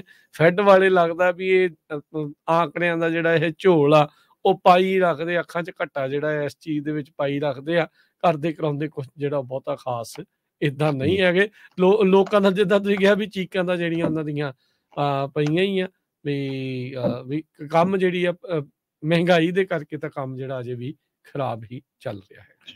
ਸੋ ਬਹੁਤ ਸਾਰੇ ਲੋਕਾਂ ਨੂੰ ਕੰਮ ਦੇ ਉੱਤੇ ਵਾਪਸ ਬੁਲਾਇਆ ਜਾ ਰਿਹਾ ਆ। ਹੁਣ ਜਿਹੜਾ ਵਰਕ ਫਰੋਮ ਹੋਮ ਵਾਲਾ ਜਿਹੜਾ ਟੌਪਿਕ ਆ ਉਹ ਹੌਲੀ-ਹੌਲੀ ਹੁਣ ਵਰਕ ਫਰੋਮ ਆਫਿਸ ਵੱਲ ਵੱਧਦਾ ਜਾ ਰਿਹਾ ਆ। ਬਹੁਤ ਸਾਰੀਆਂ ਰਿਪੋਰਟਸ ਆ ਰਹੀਆਂ ਵੀ ਉਹਨਾਂ ਲੋਕਾਂ ਨੂੰ ਰੇਜ਼ ਮਿਲ ਰਹੀ ਆ ਜਿਹੜੇ ਆਫਿਸ 'ਚ ਆ ਕੇ ਕੰਮ ਕਰ ਰਹੇ ਆ। ਈਵਨ ਜਿਹੜੀ ਜ਼ੂਮ ਵੀਡੀਓ ਕਮਿਊਨੀਕੇਸ਼ਨ ਇਨਕਾਰਪੋਰੇਸ਼ਨ ਆ, ਜਿਹੜੀ ਜ਼ੂਮ ਵੀਡੀਓ ਕਰਕੇ ਵੀ ਘਰਾਂ 'ਚੋਂ ਕੰਮ ਕਰ ਲਓ ਇੱਕ ਟਾਈਮ ਦੇ ਉੱਤੇ ਵਰਕ ਫਰੋਮ ਹੋਮ ਏਰਾ ਦੇ ਦੌਰਾਨ ਕਹਿੰਦੇ ਵੀ ਸਭ ਤੋਂ ਜ਼ਿਆਦਾ ਡਾਰਲਿੰਗ ਜ਼ੂਮ ਨੂੰ ਮੰਨਿਆ ਜਾਂਦਾ ਸੀ। ਉਹਦੇ ਵਰਕਰਸ ਨੂੰ ਵੀ ਆਫਿਸ ਦੇ ਵਿੱਚ ਵਾਪਸ ਬੁਲਾ ਲਿਆ ਗਿਆ ਹੈਗਾ। ਸੋ ਇਸ ਤੋਂ ਬਿਨਾਂ Amazon, Chipotle, Mexican Grill, Black Rock, ਹੋਰ ਬਹੁਤ ਸਾਰੀਆਂ ਜਿਹੜੀਆਂ ਕੰਪਨੀਆਂ ਆ ਉਹਨਾਂ ਨੇ ਆਪਣੇ EMPLOYEES ਨੂੰ ਕਹਿ ਦਿੱਤਾ ਵੀ ਪੂਰੀ ਤਰ੍ਹਾਂ ਤੁਸੀਂ ਹੁਣ ਵਾਪਸ ਆਫਿਸ ਦੇ ਵਿੱਚ ਆਓ ਤੇ ਆਫਿਸ ਤੋਂ ਜਿਹੜਾ ਆ ਕੰਮ ਕਰੋ। ਬਹੁਤ ਸਾਰੀਆਂ ਕੰਪਨੀਆਂ ਨੇ ਇਹ ਵੀ ਕਰਤਾ ਵੀ 5 ਦਿਨਾਂ 'ਚੋਂ ਤੁਹਾਨੂੰ 3 ਦਿਨ ਆਫਿਸ ਦੇ ਵਿੱਚੋਂ ਕੰਮ ਕਰਨਾ ਪੈਣਾ ਹੈਗਾ ਆ, ਬਾਕੀ 2 ਦਿਨ ਤੁਸੀਂ ਘਰੋਂ ਕਰ ਸਕਦੇ ਆ। ਸੋ ਇਹ ਕਾਫੀ ਕੁਝ ਨਾਰਮਲ ਹੁੰਦਾ ਜਾ ਰਿਹਾ ਜੋ ਕਰੋਨਾ ਤੋਂ ਪਹਿਲਾਂ ਚੱਲ ਰਿਹਾ ਸੀ। ਜੀ ਜੀ ਬਿਲਕੁਲ। ਸੋ ਦੇਖੋ ਕੀ ਜਿਹੜਾ ਇਸ ਦੇ ਵਿੱਚ ਬਣ ਰਿਹਾ ਹੈਗਾ ਆ। ਪਰ ਓਵਰਆਲ ਜੇ ਹਰਜੋਤ ਸਿੰਘ ਜੀ ਆਪਾਂ ਗੱਲ ਇਹੀ ਕਰਦੇ ਰਹੀਏ, ਜਿਹੜੀਆਂ ਜੋਬ ਐਡਸ ਹੋਈਆਂ ਆ ਲੈਜਰ ਤੇ ਹੌਸਪਿਟੈਲਿਟੀ ਦੇ ਵਿੱਚ ਸਭ ਤੋਂ ਵੱਧ ਜਿਹੜੀਆਂ ਇੰਡਸਟਰੀ ਦੇ ਹਿਸਾਬ ਨਾਲ, ਖੇਤਰਾਂ ਦੇ ਹਿਸਾਬ ਦੇ ਨਾਲ ਜੇ ਗੱਲ ਕਰੀਏ ਤਾਂ 96,000 ਜੋਬ ਉੱਥੇ ਐਡ ਹੋਈ ਆ। ਸਰਕਾਰੀ 73,000, ਐਜੂਕੇਸ਼ਨ ਤੇ ਹੈਲਥ ਸਰਵਿਸਿਜ਼ 'ਚ 70,000, ਪ੍ਰੋਫੈਸ਼ਨਲ ਬਿਜ਼ਨਸ ਸਰਵਿਸਿਜ਼ ਦੇ ਵਿੱਚ 21,000, ਮੈਨੂਫੈਕਚਰਿੰਗ ਦੇ ਵਿੱਚ 17,000 ਤੇ ਰੀਟੇਲ ਦੇ ਵਿੱਚ ਤਕਰੀਬਨ 20,000 ਜੋਬ ਜਿਹੜੀ ਉਹ ਐਡ ਹੋਈ ਆ। ਕੰਸਟਰਕਸ਼ਨ ਦਾ ਕੰਮ ਵੀ ਢਿੱਲਾ ਹੀ ਆ, ਉੱਥੇ ਉੱਦਾਂ ਜਿਹੜੀਆਂ ਜੋਬਸ 11,000 ਜਿਹੜੀਆਂ ਉਹ ਐਡ ਹੋਈਆਂ। ਇਨਫੋਰਮੇਸ਼ਨ ਦੇ ਮਾਮਲੇ ਦੇ ਵਿੱਚ 5,000 ਜੋਬ ਜਿਹੜੀਆਂ ਉਹ ਲਾਸ ਜਿਹੜੀਆਂ ਉਹ ਦੇਖੀਆਂ ਗਈਆਂ ਨੇ। ਜੀ ਅਗਲੀ ਖਬਰ ਚਲੀਏ। ਲਾਸ ਐਂਜਲਸ ਤੋਂ ਬੜੀ ਇੱਕ ਅਜੀਬੋ-ਗਰੀਬ ਖਬਰ ਆ ਰਹੀ ਆ। ਲਾਸ ਐਂਜਲਸ ਦਾ ਇੱਕ ਬਹੁਤ ਹੀ ਬ੍ਰੈਂਟਵੁੱਡ ਏਰੀਆ ਜੋ ਕਾਫੀ ਅਮੀਰ ਲੋਕਾਂ ਦਾ ਏਰੀਆ ਹੈਗਾ ਆ, ਹਿਲ ਸਾਈਡ ਕਮਿਊਨਿਟੀ ਆ ਲਾਸ ਐਂਜਲਸ ਦੇ ਵਿੱਚ, ਜਿੱਥੇ ਲੀਬਰੋਨ ਜੇਮਸ ਦੇ ਸਿੰਗਰ ਫਰਜੀ ਰਹਿੰਦੇ ਹੈਗੇ ਆ। ਉੱਥੇ ਇੱਕ ਪਰਿਵਾਰ ਨੇ ਆਪਣਾ ਜੋ ਉਹਨਾਂ ਨੇ ਗੈਸਟ ਹਾਊਸ ਬਣਾਇਆ ਹੋਇਆ ਸੀ ਉਹ Airbnb ਦੇ ਥਰੂ ਕਿਸੇ ਨੂੰ 6 ਮਹੀਨੇ ਦੇ ਲਈ ਰੈਂਟ ਤੇ ਦੇ ਦਿੱਤਾ। 6 ਮਹੀਨਿਆਂ ਦੇ ਬਾਅਦ ਉਹ ਕਹਿੰਦੇ ਵੀ 2.5 ਸਾਲ ਹੋ ਗਏ ਉਹ ਬੰਦਾ ਮੂਵ ਵੀ ਨਹੀਂ ਹੋ ਰਿਹਾ ਜਿਸ ਨੇ ਰੈਂਟ ਤੇ ਲਿਆ ਸੀ, ਤੇ ਨਾ ਹੀ ਜਿਹੜਾ ਆ ਉਹ ਰੈਂਟ ਦੇ ਰਿਹਾ ਹੈਗਾ। ਸੋ Airbnb ਵਾਲੇ ਕਹਿੰਦੇ ਆ ਵੀ ਅਸੀਂ ਇਹ ਅਨਆਫੀਸ਼ੀਅਲ ਐਗਰੀਮੈਂਟ ਹੈਗਾ ਆ, ਇਹਦੇ 'ਚ ਅਸੀਂ ਇਨਵੋਲਵ ਨਹੀਂ ਹੋਣਾ ਚਾਹੁੰਦੇ। ਤੇ ਇਹ ਕਹਿੰਦੇ ਵੀ ਟੌਪਿਕ ਆ ਉਸ ਟਾਊਨ ਦੇ ਵਿੱਚ ਬਹੁਤ ਹੀ ਹੌਟ ਬਣਿਆ ਹੋਇਆ ਕਿਉਂਕਿ ਬਹੁਤ ਉੱਥੇ ਘਰਾਂ ਦੀ ਐਵਰੇਜ ਪ੍ਰਾਈਸ 5-5 6-6 ਮਿਲੀਅਨ ਡਾਲਰ ਹੈਗੀ ਆ ਤੇ ਉੱਥੇ ਜਿਹੜਾ ਸਾਰਾ ਕੁਝ ਵਾਪਰਿਆ ਹੈਗਾ। ਸੋ ਅਵਿਕਸ਼ਨ ਨੂੰ ਲੈ ਕੇ ਇੰਨਾ ਲੰਮਾ ਸਮਾਂ ਜਿਹੜਾ ਲੱਗ ਰਿਹਾ। ਕੈਲੀਫੋਰਨੀਆ ਸਟੇਟ ਦੇ ਵਿੱਚ ਆਪਣੇ ਵੀ ਬਹੁਤ ਸਾਰੇ ਪੰਜਾਬੀ ਭੈਣ ਭਰਾ ਜਿਨ੍ਹਾਂ ਨੇ ਰੈਂਟਲ ਪ੍ਰਾਪਰਟੀਆਂ ਲਈਆਂ ਆ, ਜੇ ਕਿਤੇ ਅਨਫੋਰਚੂਨੇਟਲੀ ਤੁਹਾਨੂੰ ਅਵਿਕਟ ਕਰਨਾ ਪੈ ਜਾਏ ਬੰਦੇ ਨੂੰ ਬਹੁਤ ਲੰਮਾ ਸਮਾਂ ਲੱਗਦਾ ਹੈਗਾ ਆ। ਭੰਨ ਤੋੜ ਸਾਰਾ ਕੁਛ ਜਿਹੜੇ ਲਾਜ਼ ਆ ਉਹ ਸਾਰੇ ਟੈਨੈਂਟ ਦੇ ਹੱਕ ਵਾਲੇ ਹੈਗੇ ਆ। ਕਈ ਲੋਕਾਂ ਦੇ ਤਾਂ 2-2 ਸਾਲ ਜਿਹੜੇ ਆ ਅਵਿਕਟ ਕਰਨ ਨੂੰ ਲੱਗ ਜਾਂਦੇ ਹੈਗੇ ਆ। ਕੋਈ ਕਹਿ ਦਿੰਦਾ ਜੀ ਮੈਂ ਪ੍ਰੈਗਨੈਂਟ ਹੋ ਗਿਆ ਆ, ਫਿਰ ਉਹ ਜੱਜ ਕੋਲ ਚਲ ਜਾਂਦਾ। ਸੋ ਇਹ ਬਹੁਤ ਵੱਡਾ ਇਸ਼ੂ ਕੈਲੀਫੋਰਨੀਆ ਦੇ ਵਿੱਚ ਇਸ ਟਾਈਮ ਬਣਿਆ ਹੋਇਆ। ਜੀ, ਉਹ ਕਹਿੰਦੇ ਵੀ ਇਹ ਜਿਹੜੀ ਬੀਬੀ ਹੈ ਡਾਕਟਰ ਆ, ਕੋਈ ਡੈਂਟਿਸਟ ਜੀ ਆ, ਡੈਂਟਲ ਸਰਜਰੀ ਪ੍ਰੈਕਟਿਸ ਕਰਦੀ ਹੈ ਸੈਂਟਾ ਮੋਨਿਕਾ 'ਚ। ਇਹਨੇ ਜਿਹੜਾ ਡਵੈਲਿੰਗ ਯੂਨਿਟ ਆ Airbnb ਦੇ ਥਰੂ ਲਿਆ ਸੀਗਾ, ਰੈਂਟ ਕੀਤਾ ਸੀਗਾ। ਅਪ੍ਰੈਲ ਮਹੀਨੇ ਦੇ ਵਿੱਚ ਇਹਦਾ ਪਿਛਲੇ ਸਾਲ ਸਟੇ ਖਤਮ ਹੋ ਗਿਆ ਸੀਗਾ, ਪਰ ਕਹਿੰਦੇ ਵੀ ਉਹਨੇ ਨਾ ਰੈਂਟ ਪੇ ਕੀਤਾ ਤੇ ਨਾ ਉਹ ਜਾਂਦੀ ਆ। $1,00,000 ਮੰਗ ਰਹੀ ਹੈ ਰੀਲੋਕੇਸ਼ਨ ਫੀਸ ਦਾ। ਜੀ ਉਹ ਹਾਲਾਂਕਿ $60,000 ਨੂੰ ਰੈਂਟ ਦੇਣਾ ਹੈ। ਹਨਾ, ਹਰੀਸ਼ ਕੌਰਨ ਜਿਹਦਾ ਇਹ Airbnb ਆ, ਉਹ ਕਹਿੰਦਾ, ਉਹਦਾ ਵਕੀਲ ਵੀ ਕਹਿੰਦਾ ਜੇ ਅੱਜ ਅਸੀਂ ਇਹ ਚੀਜ਼ ਮੰਨ ਲਈ ਤੇ ਕੱਲ ਨੂੰ ਤਾਂ ਇਹ ਕੀ ਗੱਲ ਹੋਈ ਵੀ ਆ ਕੇ ਤੁਸੀਂ ਰੈਂਟ ਤੇ ਵੀ ਰਹੋ ਤੇ ਨਾਲ ਪੈਸੇ ਦੇ ਕੇ ਤੁਹਾਡੇ ਤੋਂ ਖਾਲੀ ਕਰਾਉਣਾ ਪਵੇ। ਇਹ ਤਾਂ ਕਿਸੇ ਤਰੀਕੇ ਦਾ ਜਿਹੜਾ ਉਹ ਹੈ ਨਹੀਂ ਆ। ਇਹ ਇੱਕ ਨਾ LA ਦਾ ਹੀ ਆਰਡੀਨੈਂਸ ਆਇਆ ਸੀ, ਜਸਟ ਕਾਜ਼ ਆਰਡੀਨੈਂਸ ਆ, ਜਿਹਨੂੰ LA ਨੇ ਅਡਾਪਟ ਕੀਤਾ ਸੀ। ਜਿਹੜਾ ਹਿਸ਼ਕੌਨ ਆ ਉਹ ਕਹਿੰਦੇ ਵੀ ਕੁਆਲੀਫਾਈ ਕਰਦਾ ਆ, ਜਿਹਦੇ ਵਿੱਚ ਲੈਂਡਲੋਰਡ ਨੂੰ ਇਹ ਰਿਕਵਾਇਰਡ ਆ ਵੀ ਉਹਨੂੰ ਲੀਗਲ ਰੀਜ਼ਨ ਦੇਣਾ ਪੈਣਾ ਹੈ ਉਸਨੂੰ ਇਵੈਕਟ ਕਰਨ ਦੇ ਲਈ। ਜੇ ਲੀਗਲ ਰੀਜ਼ਨ ਨਹੀਂ ਹੈਗਾ, ਲੈਂਡਲੋਰਡ ਨੂੰ ਇਹਦੇ ਤਹਿਤ ਇਹ ਆ ਵੀ ਲੈਂਡਲੋਰਡ ਨੂੰ ਪੇ ਕਰਨਾ ਪਊਗਾ ਉਸ ਟੈਨੈਂਟ ਨੂੰ ਉੱਥੋਂ ਰੀਲੋਕੇਟ ਕਰਨ ਦੇ ਲਈ। ਇਹ ਹੁਣ ਉਸੇ ਦਾ ਹੀ ਫਾਇਦਾ ਜਿਹੜੀ ਇਹ ਬੀਬੀ ਆ ਡਾਕਟਰ ਆ ਇਹ ਚੱਕ ਰਹੀ ਹੈਗੀ ਆ। ਜਿਹੜੀ ਡਾਕਟਰ ਆ ਉਹਨੇ ਆਪਣੇ ਆਉਣ ਵਾਲੀਆਂ ਜਿੰਨੀਆਂ ਵੀ ਰੈਜ਼ਰਵੇਸ਼ਨ ਆ, ਜਿਨ੍ਹਾਂ ਨੇ ਦੰਦ ਵੀ ਠੀਕ ਕਰਨੇ ਸੀ, ਉਹਨੇ ਸਾਰੀਆਂ ਕੈਂਸਲ ਕਰ ਦਿੱਤੀਆਂ। ਕਹਿੰਦੀ ਹੁਣ ਮੈਂ ਵੀ ਅਦਾਲਤ ਵਿੱਚ ਜਿਹੜਾ ਆ ਉਹ ਇਸ ਦੇ ਵਿੱਚ ਜਾਣਾ ਆ। ਪੈਡਰੋ ਗੋਨਜ਼ਾਲਸ ਇੱਕ ਸਿਟੀ ਦਾ ਇਨਵੈਸਟੀਗੇਟਰ ਆ, ਉਹਨੇ ਇਹ ਕਨਕਲੂਡ ਕੀਤਾ ਵੀ LA ਦੇ ਰੈਂਟ ਸਟੇਬਲਾਈਜੇਸ਼ਨ ਆਰਡੀਨੈਂਸ ਦੇ ਅੰਡਰ ਜਿਹੜਾ ਇਹ ਆਉਂਦਾ ਆ, ਜਿਹਦੇ ਨਾਲ ਜਿਹੜਾ ਲੈਂਡਲੋਰਡ ਆ ਉਹ ਕਹਿੰਦੇ ਵੀ ਟੈਨੈਂਟ ਪ੍ਰੋਟੈਕਸ਼ਨਸ ਜਿਹੜੀਆਂ ਉਸ ਨੂੰ ਹੋਰ ਵੀ ਜ਼ਿਆਦਾ ਜਿਹੜੀਆਂ ਉਹ ਮਿਲ ਜਾਂਦੀਆਂ ਆ। ਸਕੁਆਟਰਸ ਤੋਂ ਲੋਕ ਦੁਖੀ ਰਹਿੰਦੇ ਆ। ਲਾਸ ਐਂਜਲਸ ਦੇ ਵਿੱਚ ਤੇ ਇਹਨਾਂ ਨੇ ਟਾਈਟਲ ਹੀ ਦਿੱਤਾ ਇਸ ਪੂਰੇ ਮਾਮਲੇ ਦੇ ਵਿੱਚ ਦਾ ਟੈਨੈਂਟ ਫਰੋਮ ਹੈਲ, ਵੀ ਇਹ ਇੰਨਾ ਜਿਹੜਾ ਉਸ ਦੇ ਨਾਲ ਮੰਦਾ ਹੋਇਆ। ਬਹੁਤ ਸਾਰੇ ਲੋਕਾਂ ਨੇ ਨਾ ਕਈ ਬਹੁਤ ਹੀ ਰਿਮੋਟ ਥਾਵਾਂ ਦੇ ਉੱਤੇ ਵੀ ਲੈ ਰੱਖੇ ਹੈਗੇ ਨੇ ਘਰ ਵੀ। Airbnb ਵੀ ਕਰਦੇ ਆ। Airbnb ਦੀ ਲੋਕੀ ਇਸ ਲਈ ਵੀ ਕਰਦੇ ਆ ਵੀ ਸੋਹਣੀ ਮਨੀ ਬਣ ਜਾਂਦੀ ਆ ਘੱਟ ਥੋੜੇ ਸਮੇਂ ਦੇ ਲਈ, ਜਿਹੜਾ ਰੈਂਟ ਆਊਟ ਜਿਹੜਾ ਉਹ ਕਰਕੇ। ਪਰ ਜੇ ਕਿਤੇ ਇਦਾਂ ਦਾ ਹੋਣ ਲੱਗ ਗਿਆ ਤਾਂ ਫਿਰ ਤੁਸੀਂ ਸਮਝ ਲਓ ਵੀ ਅੱਗੇ ਕੀ ਬਣਨਾ ਆ। ਜਿੱਦਾਂ ਚੋਰੀ ਚਕਾਰੀ ਵਾਲੇ ਸਟੋਰਾਂ ਦੇ ਉੱਤੇ ਵੱਧਦੀ ਜਾਂਦੀ ਆ, ਜਿਉਂ-ਜਿਉਂ ਉਹਨਾਂ ਨੂੰ ਪਤਾ ਲੱਗਦਾ ਵੀ ਇਹ ਰੋਕ ਨਹੀਂ ਸਕਦੇ, ਕੁਝ ਕਹਿ ਨਹੀਂ ਸਕਦੇ, ਅਗਲਿਆਂ ਦੇ ਹੌਸਲੇ ਹੋਰ ਜ਼ਿਆਦਾ ਵੱਧਦੇ ਜਾਂਦੇ ਆ। ਜਿਉਂ-ਜਿਉਂ ਇਦਾਂ ਰੈਂਟਰਸ ਨੂੰ ਹੋਰ ਕਿਸੇ ਨੂੰ ਪਤਾ ਲੱਗੂਗਾ ਤੇ ਤੁਸੀਂ ਹਿਸਾਬ ਲਾ ਲਓ ਅੱਗੇ ਜਿਹੜਾ ਉਹ ਕੀ ਬਣੂਗਾ। ਫਿਰ ਫਰਿਆਦਾਂ ਕਰਦੇ ਫਿਰਿਓ ਜਾਂ ਅਦਾਲਤਾਂ 'ਚ ਧੱਕੇ ਖਾਂਦੇ ਫਿਰਿਓ ਵੀ ਹੋਣਾ ਕੀ ਆ। ਕਈ ਵਾਰੀ ਨਾ ਕਈ ਜਿਹੜੇ ਆਰਡੀਨੈਂਸ ਇਦਾਂ ਦੇ ਜਿਹੜੇ ਬਿੱਲ ਆ, ਜਿਹੜਾ ਤਾਂ ਮਿਹਨਤ ਕਰ ਰਿਹਾ ਉਹਦੇ ਉੱਤੇ ਹੀ ਜਿਹੜਾ ਉਸ ਨੂੰ ਜ਼ਿਆਦਾ ਜਿਹੜਾ ਉਹ ਦਵਲ ਦਿੰਦੇ ਆ। ਜੀ, ਪ੍ਰੋਗਰਾਮ ਹਰਜੋਤ ਸਿੰਘ ਜੀ ਇੱਥੇ ਜਿਹੜਾ ਆਪਾਂ ਇਸ ਨੂੰ ਸਮਾਪਤ ਕਰਦੇ ਹਾਂ। ਜਾਣ ਤੋਂ ਪਹਿਲਾਂ ਜਿਹੜੀ ਆਪਾਂ ਇੱਕ ਸ਼ੁਰੂਆਤ 'ਚ ਗੱਲਬਾਤ ਕਰ ਰਹੇ ਸੀਗੇ ਬਾਰਡਰ ਵਾਲ ਨੂੰ ਲੈ ਕੇ, ਮੇਅਰ ਨਿਊਯਾਰਕ ਸਿਟੀ ਦਾ ਐਰਿਕ ਐਡਮ ਉਹ ਮੈਕਸੀਕੋ 'ਚ ਪਹੁੰਚ ਗਿਆ। ਉਹ ਮੈਕਸੀਕੋ 'ਚ ਪਹੁੰਚ ਕੇ ਉਹਨਾਂ ਨੂੰ ਕਹਿ ਕੇ ਆ ਰਿਹਾ ਵੀ ਭਾਈ ਸਾਡੇ ਕੋਲ ਹੋਰ ਥਾਂ ਨਹੀਂ ਹੈਗੀ ਨਿਊਯਾਰਕ 'ਚ, ਇਸ ਚੀਜ਼ ਨੂੰ ਜਿਹੜਾ ਹੁਣ ਰੋਕਿਆ ਜਾਵੇ।